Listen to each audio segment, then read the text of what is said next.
Hi, I'm Dr. Jeff Zaffos, restorative dentist, implant dentist in Westbury, New York. Betty has been a patient of mine for a number of years, and she's come to me to make her mouth a lot better than it had been in the past. She had ignored some of her dental complaints in the past and wants things restored. So recently we had done some implant dentistry on her part of her mouth, lower left, and she's been very happy with what we've been able to accomplish, removing teeth, replacing teeth, and giving her back what she's looking for as a beginning. Now she's back in the office to regain the rest of what she has lost, and to make her feel more confident, more comfortable, and more aesthetic. So I think we are about to get started with it, and we're going to try and make her feel very comfortable with the whole process. So to give you an itinerary of what we're going to do today with Betty, we're going to bring her into the office. We're going to set her up in our Galileo's cone beam CAT scan machine. We're going to generate a CAT scan of her jaw, do some implant planning on our Galileo and Sidexis software.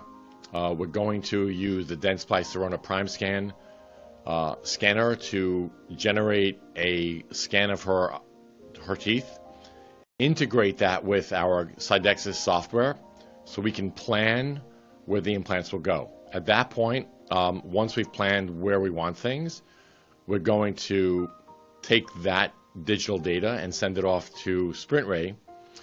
SprintRay will integrate it with their implant planning software, generate a 3D printed SprintRay guide, which will enable us to go into Betty's mouth, insert our 3D printed SprintRay guide, and really create a situation where we can just go in there, do our implant plan surgery before we even started working on her, go in there, get the 3 implants that we're planning in place, and get out. The SprintRay guided surgery makes it so much easier because it's pretty much coloring by numbers, place the implants, patient walks out the door. Hi, I'm Danny Calabrese, and I'm 75 years old, and I'm here today because I have teeth on my left side that the bone is just not working for me anymore because of my age. I really am very apprehensive and very nervous, and I realize though that I have to have this done. So got my shoulders back, and I'm feeling, even though I'm apprehensive, I have a lot of faith in the process and the way it's been explained to me. So Dr. Zaffos has spent a lot of time and patience, a lot of patience, explaining the process. He has reassured me, and so even though I started at a 10, I'm now probably down to a 6. But shoulders back again. I'm going to power through, and again, I have a lot of faith in Dr. Zaffos, and just looking forward to the end of the process. I'm going to put this onto you. Okay. Any protection. Okay, come on in. I'm going to put the red light. Put your feet together. Step forward. I need your hand. Hold the bar underneath, crisscross. There. Stand straight. There's a red light in your nose. Make sure it's in the middle of your nose. Yes. Okay. I'm going to move this up. I want you to bite and step on the groove.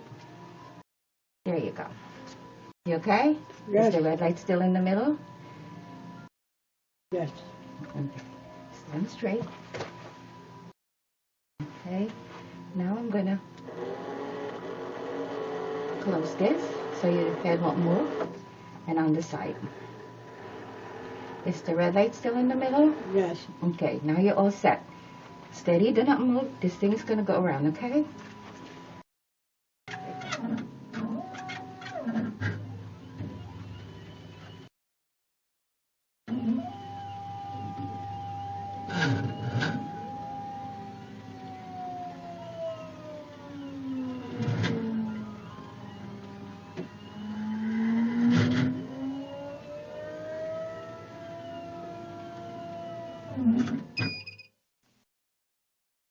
Okay, so we have Betty in the chair right now. So what we'd like to do is some implant guide planning, that we know when we integrate this with our CT data from Dentsply Sirona, Dexis, we know where the teeth will be as we integrate them into the cone beam, which will create an easier plan for implant. We're merging them all together. Right now, we're going to do our camera scanning, purely camera. So what we're in right now is the implant plan or prosthetic plan for implant planning. Highlighted that on the left side of our screen. We've highlighted 12, 13, 14 in our dental arch, and you can see on the right side of our screen all the data in our case details for 12, 13, 14. We're going to press next from our administration phase into our acquisition phase. Acquisition is where we create the camera scan. So we're going to go into her intraorally. As we lift up the camera, it becomes active.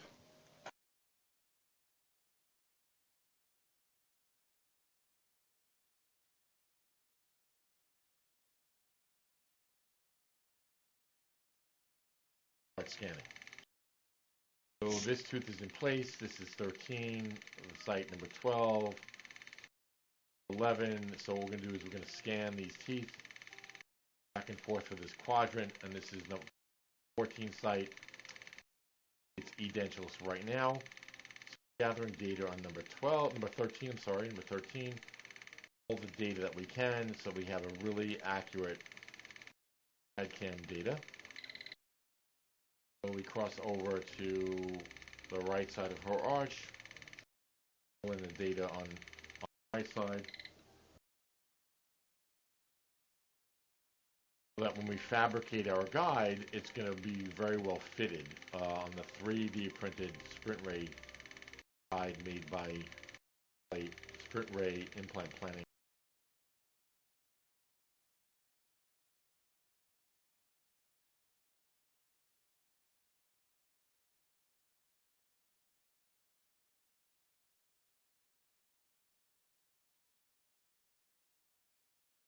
What we can do is we can rotate the camera, see what we're missing or see what we have, what we need to add. So obviously on the upper data, very well fitted guide onto those teeth, and it'll lock on. We also want to include the lower arch, because we want to see how these teeth will occlude with the opposing teeth.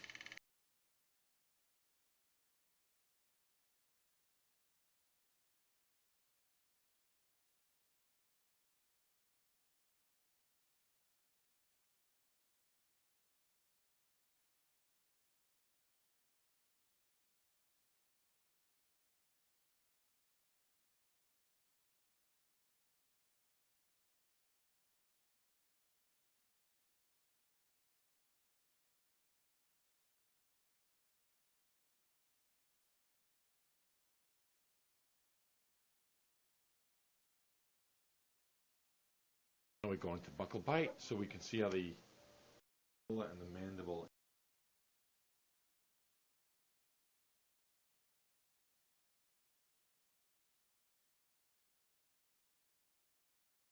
bite. Lateral buccal bite enables us to integrate CAD/CAM data on the buccal bite on the left and the right side, so there's no discrepancies whatsoever. So once we get our scans, we have the lower, the upper, the buccal bite. Move forward to the next phase, which is the model phase and the implant planning part.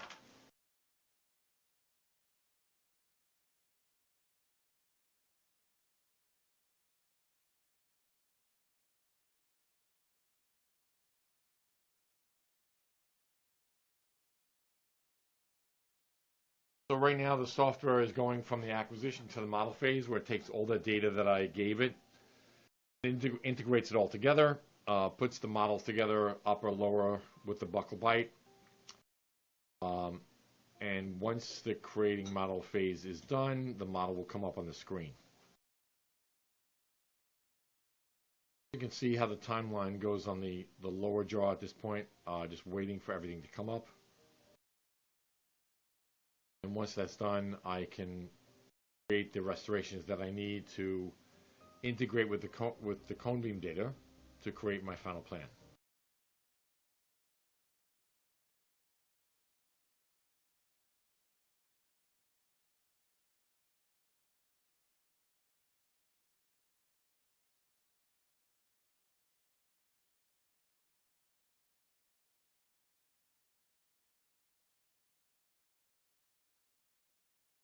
Right now, the software is creating a setting the model axis, trimming the model. It's taking out all the data that's not necessary to complete the implant planning.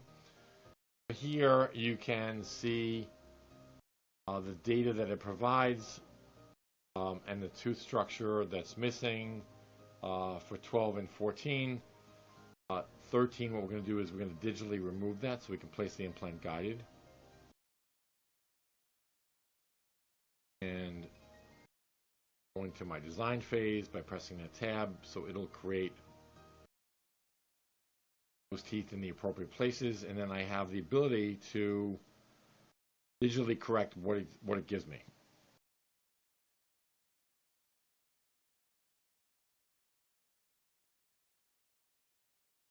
So 14 is in the right place, 13 needs to be moved, and so as well number 12. So what we can do is we can take number 12 and we can digitally move it.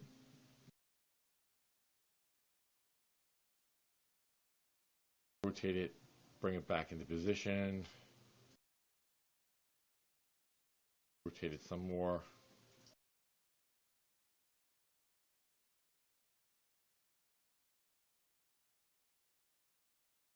It's pretty much going to superimpose directly over that's there. We're just going to reorient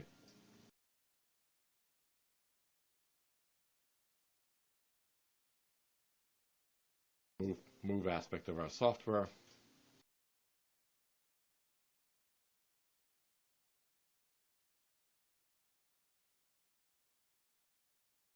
These are where the teeth will be positioned virtually for our final restoration. What we can do is turn this part of the software off.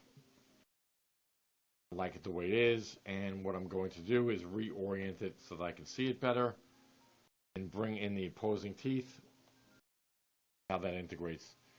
What I like is that the integration of those teeth occlusally is exactly pretty much what I'm looking for.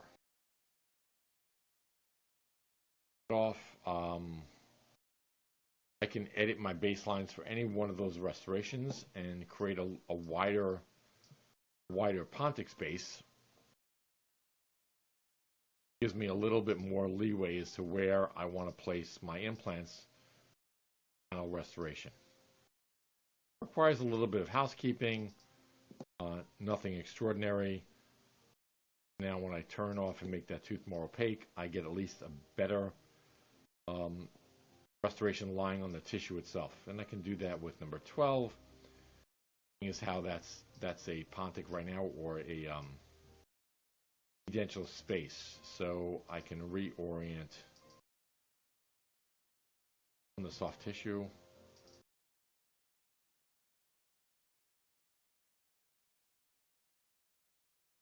And 13, as it is already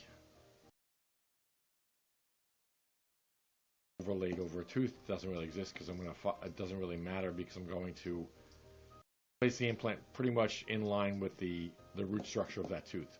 So as I do this, I have 3 nice teeth. Yeah, I can make the tooth look a little prettier so that when I integrate it into my cone beam data, it's going to be a full tooth.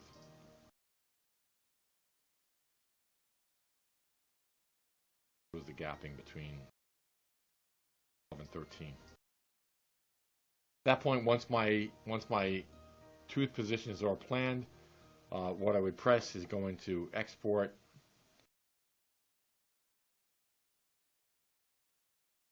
export my planning data. So it's going to export data for this date for these teeth, 13, 14, 12. Need an SSI file, import it to my network, re-import it directly into my Sidexis software where I do my implant planning. So we have Betty's cone beam CAT scan that we took today, and we're trying to plan places for her implants to go into.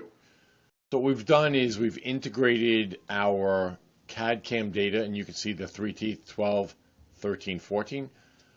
13 is still in place, and this will be an immediate extraction, immediate placement of an implant. So right now what we're going to do, we have the teeth in place, we're going to plan some implants. So if we go into our implant tab on our software, Sidexis, we will place some implants. So first we're going to place number 12, which was previously extracted not long ago, and place that implant in place, and then we can do our implant aligned. Implant aligned is part of the software that's included in Sidexis, and what it can do is place the implant always in a vertical position, and if you look carefully you can see where the tooth I planned in place. You can see how that tooth will integrate into the plan and where the implant and the final restoration will lie. I get a chance to move the implant to really put the implant in perfect alignment with the roots of the adjacent teeth. So it looks very nice that I planned number 12. From here, what we're going to do is we're going to plan number 13 as an immediate extraction and immediate implant placement. So we go back and we place another implant. We choose number 13 now. But right now, what we want to do is we want to try and keep that implant in the same vertical parallelism of number 12. So we change that orientation to parallel to number 12, same size implant, and we're going to place that into the root structure of number 13 tooth that we're going to extract, and see how that integrates into number 13. We're just going to realign that implant, make it a little shorter, and see if we can get an implant directly into that spot that without going directly into the sinus. So here what we can do is we can place that implant, lock into the floor of the sinus, the cortical bone, and graft the remaining part of where the tooth comes out. If we need to, we can always increase the diameter of that implant from 4.1 Straumann to a 4.0, 4.8 to get some better integration into the bone, to get better locking of that bone, to hold the implant a little bit more stable. So I like that implant a little better for that spot. I know we changed the orientation from perfectly parallel to number 12, but with the use of custom abutments, everything will be parallelized later. Now the last implant that we're going to place is number 14. We're going to place one more implant. Number 14, we're going to hopefully make that implant again parallel to number 13 this time. Let's choose an implant that is 4.1 by 8 Straumann, and see if we can integrate that into the plan. And here you can see that there's definitely going to be a sinus graft involved into this. A little sinus bump. I like that. We do have a spine on the inside of the sinus. What we're going to do is try and orient that implant a little bit off center, a little closer to the adjacent implant, maybe even to tilt it away from the spine, so that when we do our sinus graft, we can avoid that spine as much as possible. And maybe even take number 13 and tilt the apex of that implant a little bit more to the mesial, so that we can replan our implant for number 14 and tilt it also. Everything being realigned, the parallelize with the custom abutments. I like this plan a lot better. I have nice bone between the gingival part of the bone and the cortical plate, starting the sinus as we give us a small sinus graft. And although the implants are not perfectly parallel to each other, it still lends itself to a great restoration. So when we bring back all of our CAD/CAM data, we look at our final models with all the integrated CAD/CAM data that we captured from our Dentsply Sirona Prime Scan. You can see how the teeth are fully integrating into the model.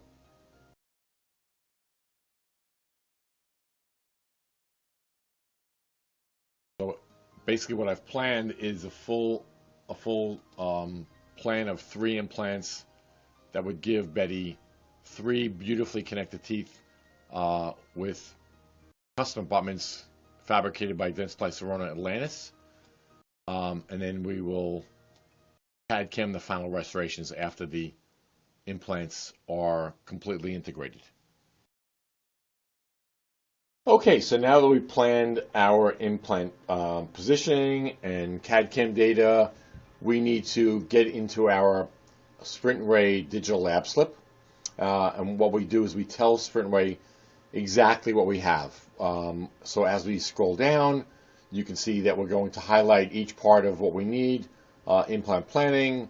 We can scroll down and tell them that we're working on the upper arch. We can tell them tooth numbers 12, 13, and 14 are going to be the implant placement.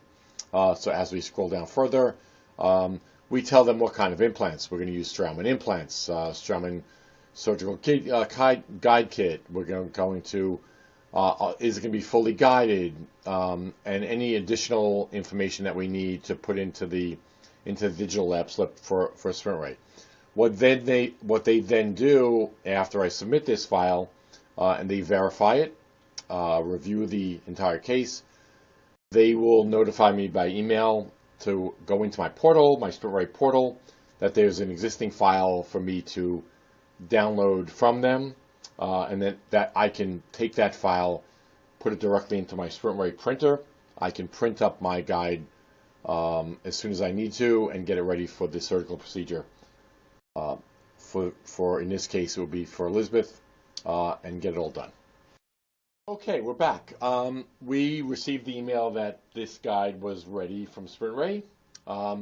Here we've downloaded the SprintRay guide, printed guide, onto the SprintRay printer build plate. You can see it comes to us already pre-strutted, ready to print. So at this point, now that it's on the build plate, we press send to printer.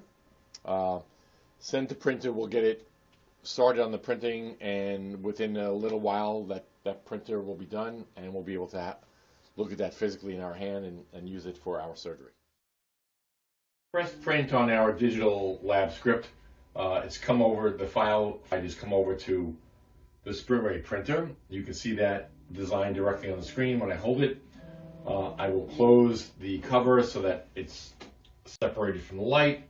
And after 38 minutes and the entire guide is fabricated, we take the build plate directly out of the printer, the 3D printer, and we insert it with the build plate directly into the wash machine for 10 minutes. After 10 minutes, all the excess resin is taken out, and then we remove the guide from the build plate and we directly put it into the light box. In the light box, it'll be cured to completion in about 4 minutes. So now that we've fabricated our surgical guide, we are ready to go in with our patient, Betty, and do our surgery. So right now, Betty is anesthetized. The mobility on number 13 is class 1, class 2. So we are going to luxate that tooth and potentially, or actually move it pretty quickly with as little trauma as possible. Right now we're just working to get the tooth a little loose. I think the crown is almost ready to come off.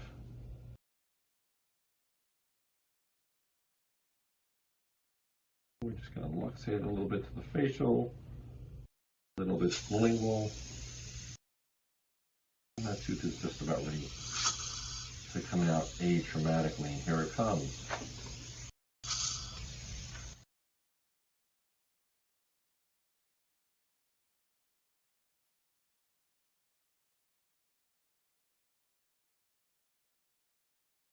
Wonderful. So the tooth is out atraumatically. So at this point we can try in our guide for our 3 implants. Fit it directly over teeth and perfect. Teeth beautifully. And we can start placing our implants as needed. Okay, so let's put this aside for a second and start doing our surgery. So the first implant that we're going to place is tooth number 12. Our guide is set up with a D2 of 20.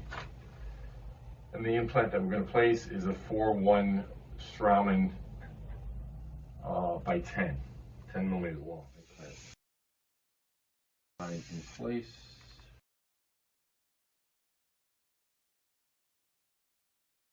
Just here for now.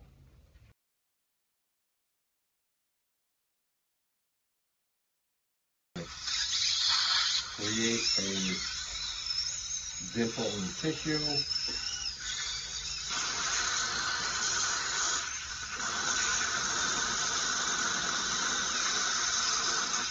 is tooth number 12. And we've done that successfully.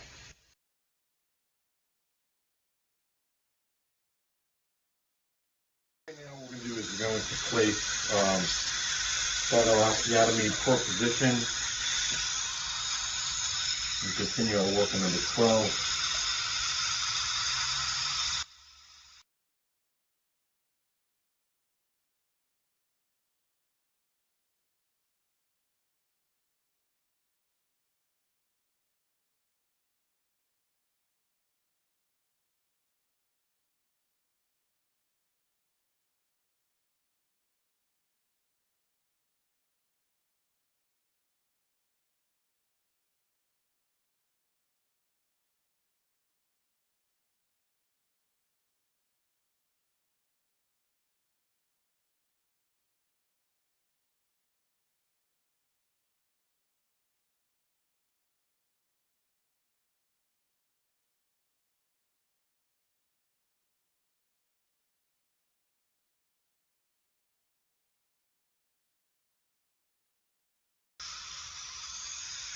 Just get out for 1 second.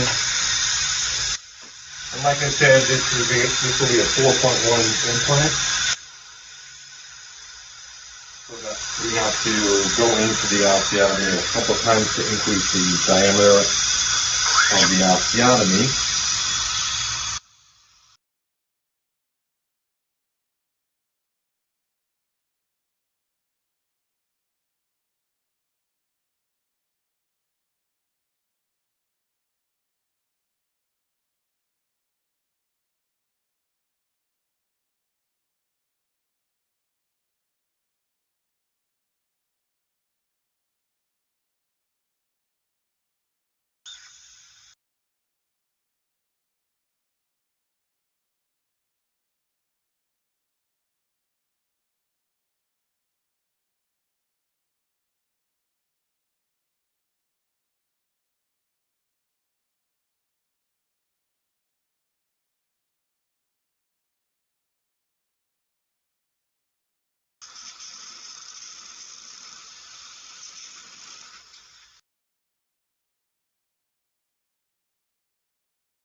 Right now we're going to create our tissue punch to remove some of the tissue around the osteotomy so we can put this in, put the implant in without any tissue impingement.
Beautiful.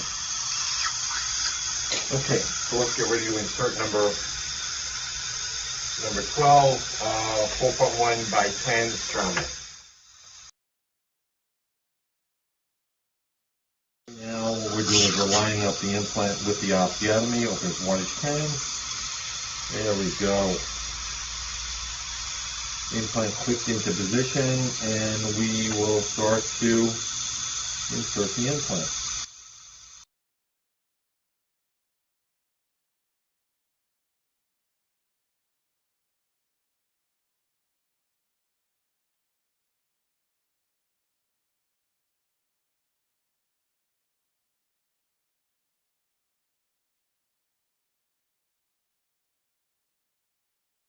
Second feel where the connection comes to with respect to the bone, and I need to insert that implant a little bit deeper.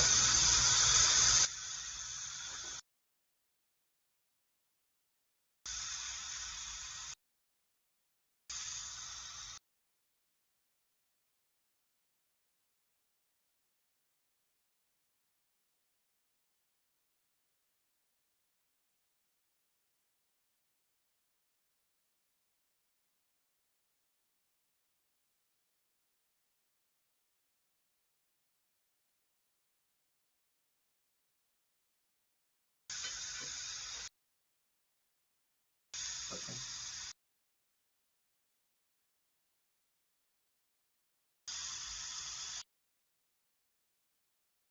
Beautiful. Okay, that implant is in. Al, can I have an RC healing abutment? So we're gonna use a transgingival healing abutment temporarily, just to keep the tissue open while we do this. This is the last part of the process that we're going to do. Is going to scan ready with Atlantis IO-Flow scanning abutments so that we can fabricate custom abutments to these 3 implants.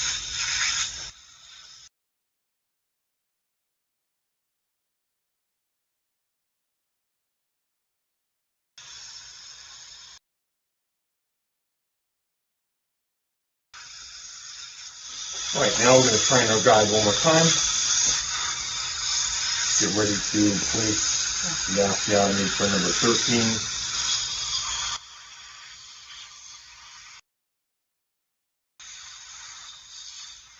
And what's great is that sealing abutment is actually supporting my guide on number 12.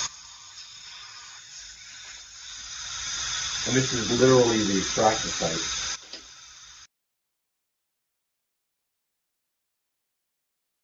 That number 13 piece that we took out a few minutes ago.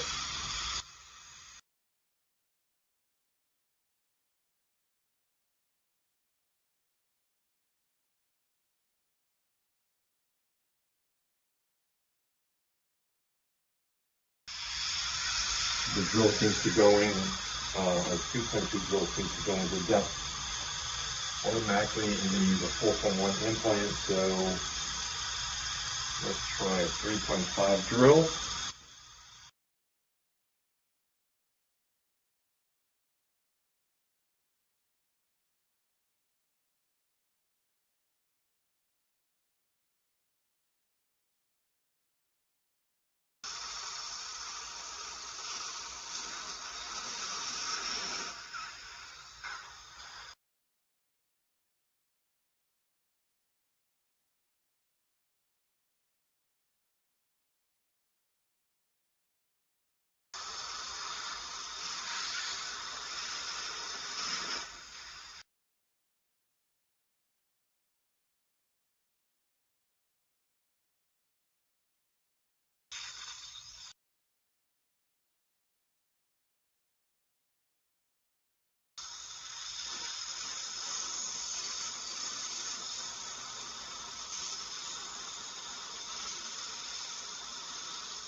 down, check where my implant is.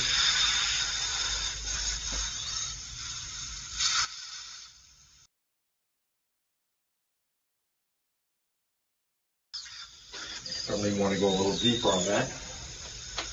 Force out, so I can do this by hand and gather a little more depth.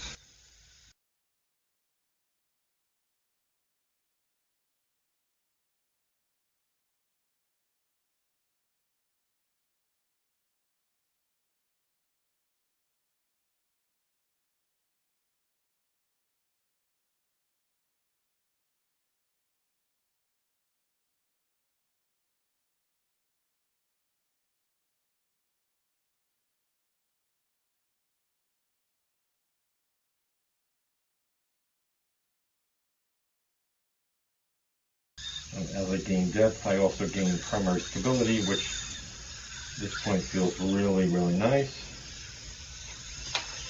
After the extraction of that tooth, number 13, and immediate implant placement.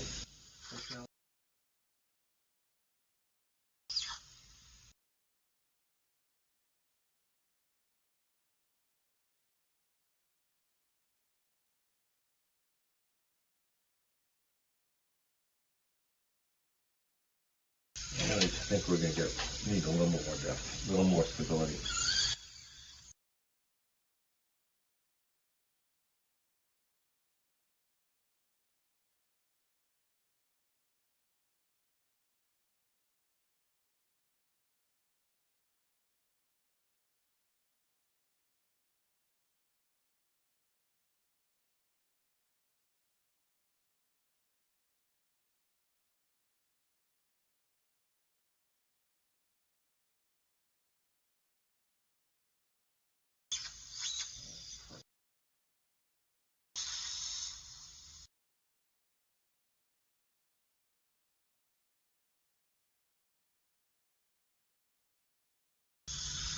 As we place this implant just gently more subcrestal, the need for grafting because of the extraction has diminished dramatically.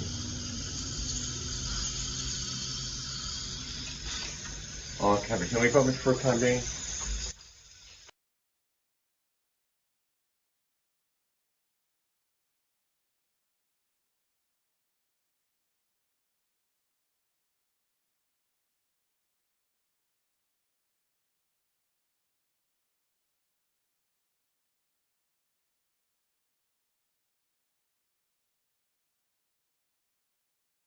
Awesome. Okay. So right now what I would like is a radiograph. Okay, so this is just a review of the first two implants that we placed, number 12 and number 13. If you recall, number 13 was the second implant placed, and this was the one where we removed the tooth prior to placing the implant guide, because number 13 tooth was in the way of the implant guide seating at all. So number 12 was a site that we not long ago did the extraction. We grafted it. We did our osteotomy. The primary stability of the implant was spectacular, and the implant that we placed was the one that we actually planned. That was a Straumann 4.1. We planned 13 implant as a 4.1 Straumann also, but the problem was when we placed our guide and when we tried our initial osteotomy, the osteotomy drill went in without any retention, without any tug back.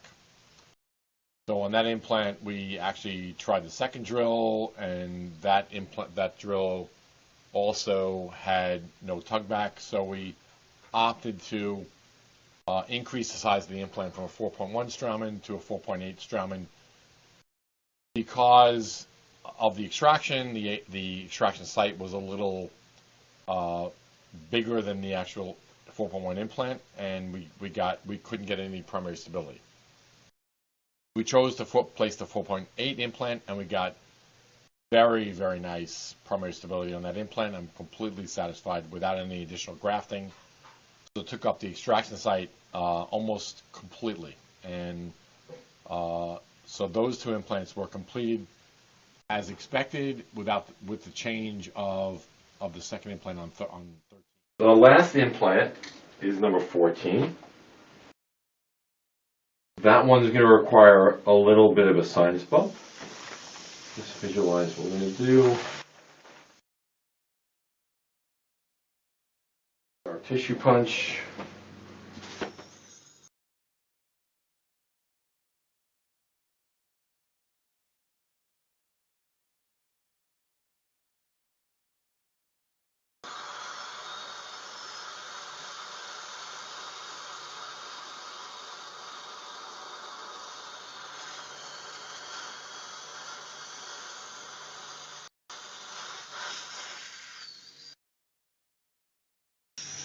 Start guiding.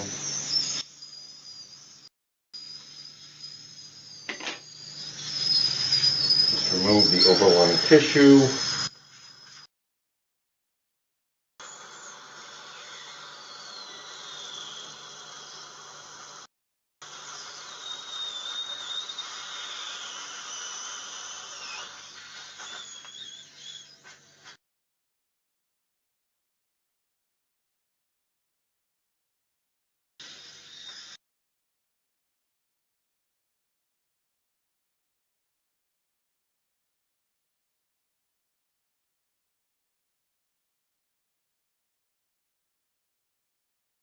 Lateral, please.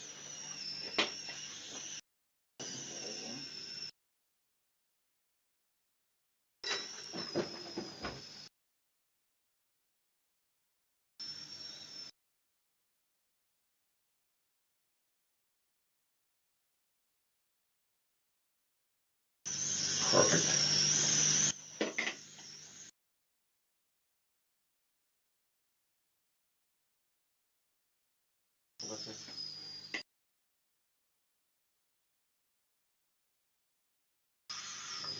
We're going to start our osteotomy with the 2.2 drill, guided drill.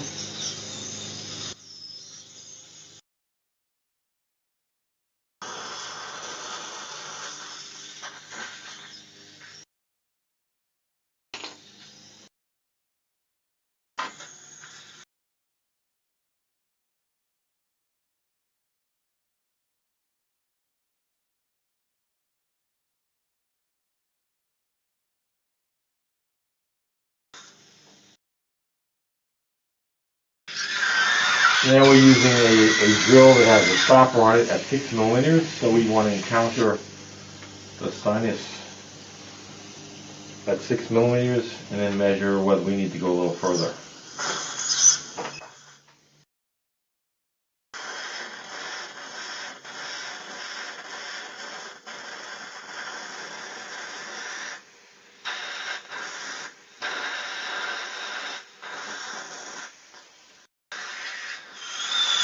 And then we check it at 7 millimeters to see what our depth is.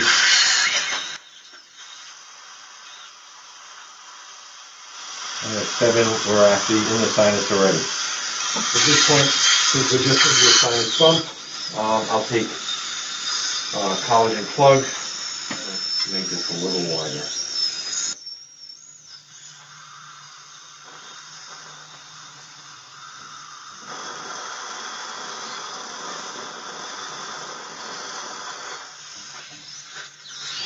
And make it wider one more time.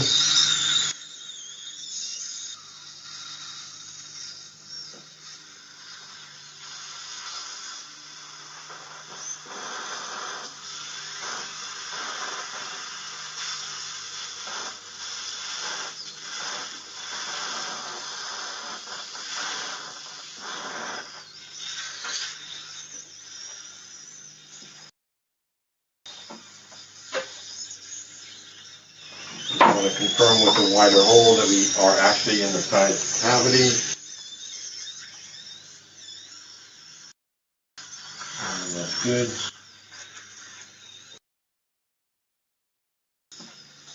I think we're actually ready to place our implant. We have a 4-1/8 Straumann.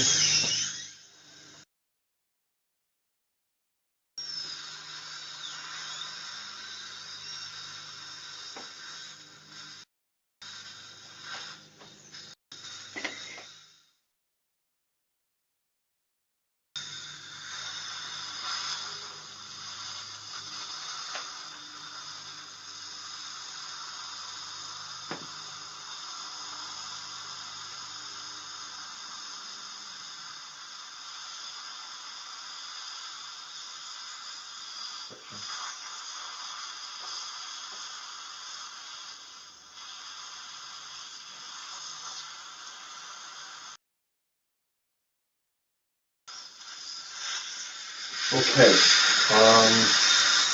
because we're dealing with a sinus bump, I like to use an implant mounted connection just so the implant is completely retrievable.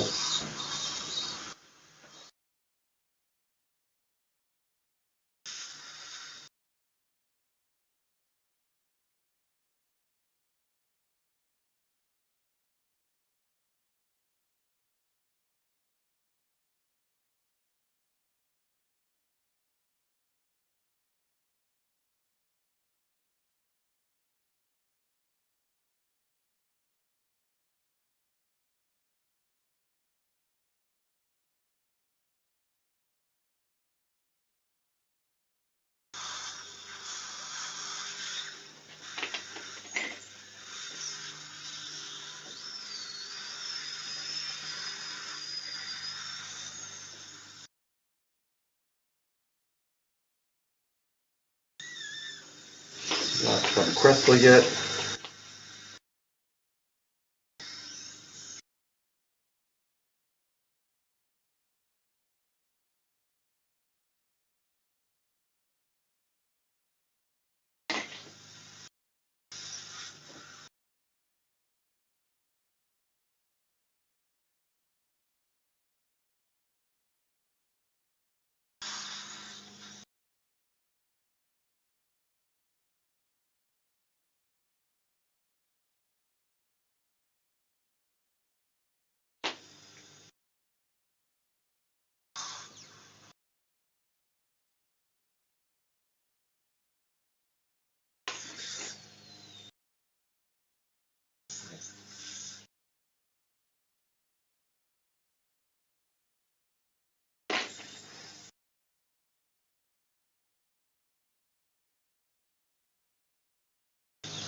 Super happy with that. Let's place healing bump temporarily, just so we can take our final X-ray.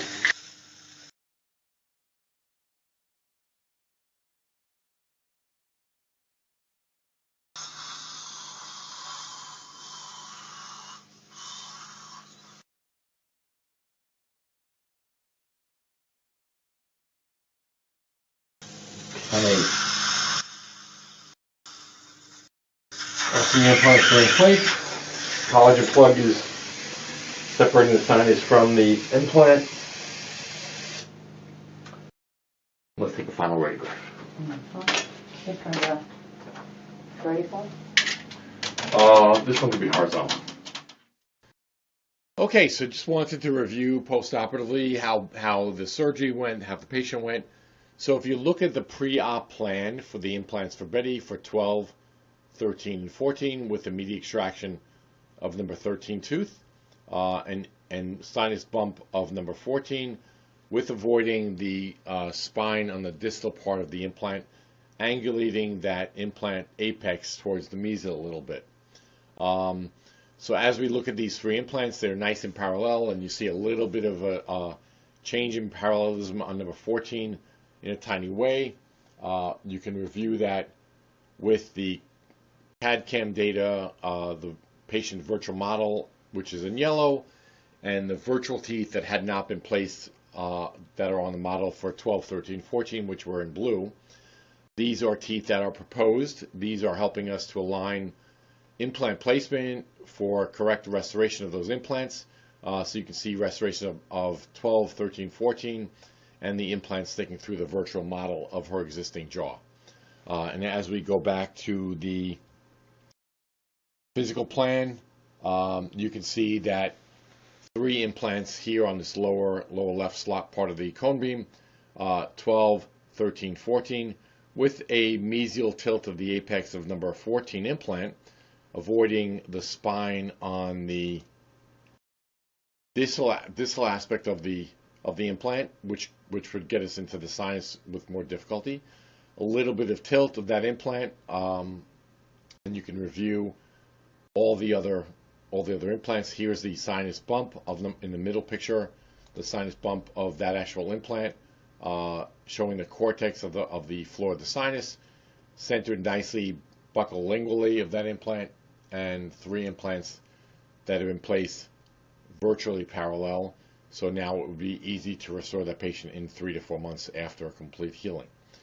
So the remaining part of this visit, this part of the education, would be to really review with Betty to see how she's doing post-operatively, talk about her anxieties that that existed before the surgery, and see how she felt post-operatively in terms of her physicality and her anxieties, and just get a complete review.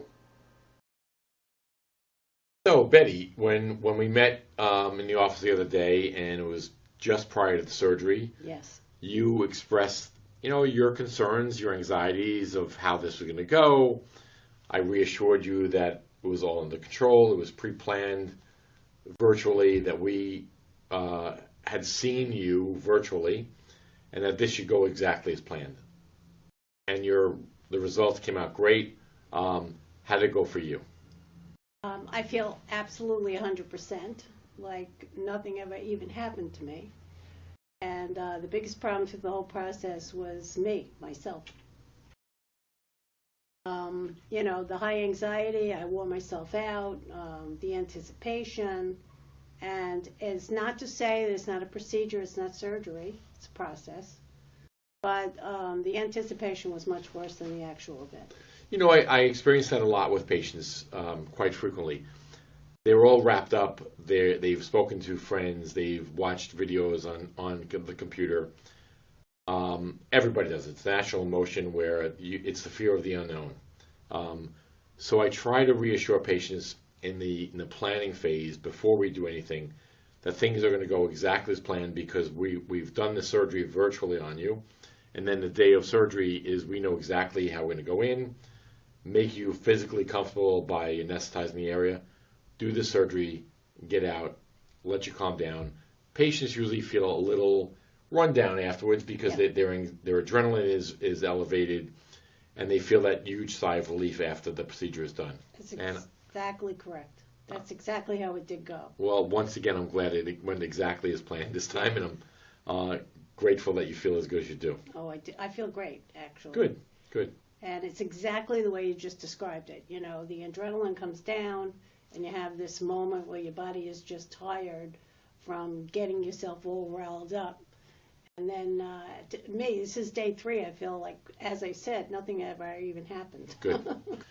So, Betty, I really want to say thank you, number one, for being part of this webinar. I really want to express my thanks because the confidence that you give me that in doing for you what we've done. So I think we all want to say thank you and say the job well done on everybody's part. Well, just thank you to you for making it so seamless, and the explanations, you and your entire staff supported me through every single solitary step. Great, thanks. You can hear from speaking to Betty that everything is healing exactly as we planned and exactly as we had hoped. So the case is completed at this point for the surgical phase of the implant treatment. So let's leave it open to the forum to see if there are any questions, and we can go forward and answer any questions that you people have.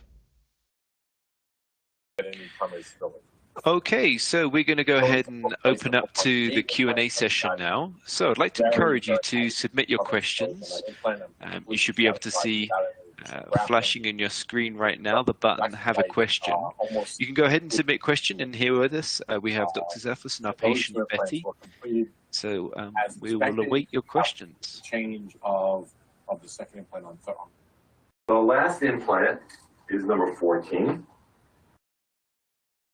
That one is going to require a little bit of a sinus bump. Otherwise, what we're going to do, tissue punch.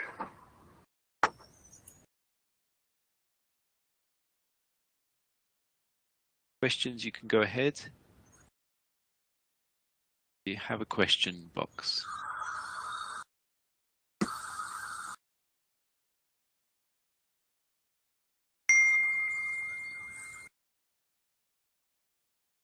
Thanks, Dawn. We have congratulations. Thank you, Dawn. Great job, Dr. Zaffos, Danny, and Mrs. Calabrese. Thank you. It was fun. Remove the overlying tissue.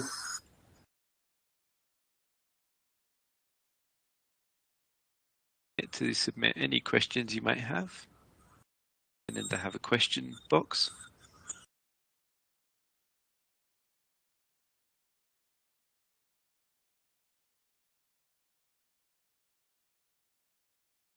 So Stephen, while we're waiting for some questions, I'll just say that having done this process for over many years now with guided implant surgery, having a cone beam in the office, having CEREC machine in the office, whether it be prime scan or Omnicams, anything to integrate my data together, and of course my SprintRay 3D printer with the digital lab that produces my guides and verifies everything. It really becomes a color by number process where it really takes a lot of the guesswork out of placing implants. So if anybody has any inclination to try this, it's pretty straightforward. So we have a question that's just popped up. Once again, a great presentation, Dr. Zaffos. Can you explain what steps are delegated to the rest of the team? Well, I try to relegate a number of steps to my team. Clearly, taking cone beam CAT scan radiographs is part of my team's responsibilities. I try to get my team involved in using the CEREC machine, the prime scan, to scan the patients. In this case, I did it. I actually enjoy scanning patients because we get to interact, we get to talk. I get to explain to them what we're doing, why we're doing it, and they in turn have some questions for me.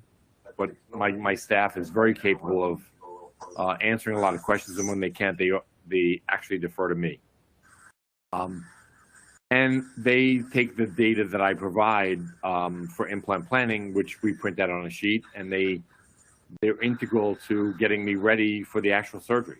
Clearly, I'm the one who has to perform the surgery.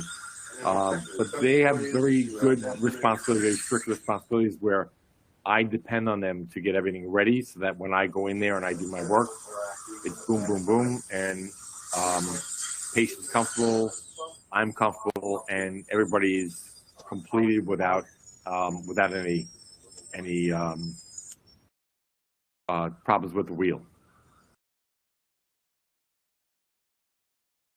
Thank you for that answer. Fantastic. Well, it looks like that's it. I don't see any more questions coming in, so it looks like the content was that good tonight. Thank you so much, Dr. Zaffos. We really appreciate the incredible demonstration of a guided implant surgery. Thanks, Danny, and thanks, Betty, for everything. So the good news is, everybody, we did record tonight's webinar, and we'll email out that recording sometime during the next week. Before we finish, we'd really appreciate your feedback via our survey that's about to pop up on your screen just on 1 minute. I think we have one more question. Oh, would you look at that? We did. Thank you. That's just come in. Okay, let me go ahead and read that out. It says, with number 12, you removed the tissue with tissue punch after the osteotomy. Why not first like you did number 14? I can't remember exactly my process of doing that. There are times when I do my tissue punch at the first sign of my, or first drill of my osteotomy. Sometimes I'll do it prior to insertion, making sure that my tissue punch is a little wider than the actual osteotomy to avoid getting tissue stuck in the actual osteotomy. Thank you for answering that. I don't see any more questions there. Do you, Dr. Zaffos? Good. Yeah. Okay, well, we'll finish up there. Thank you to all of you for joining us, and we look forward to seeing you on future webinars. Good night. Thank you. Thank you.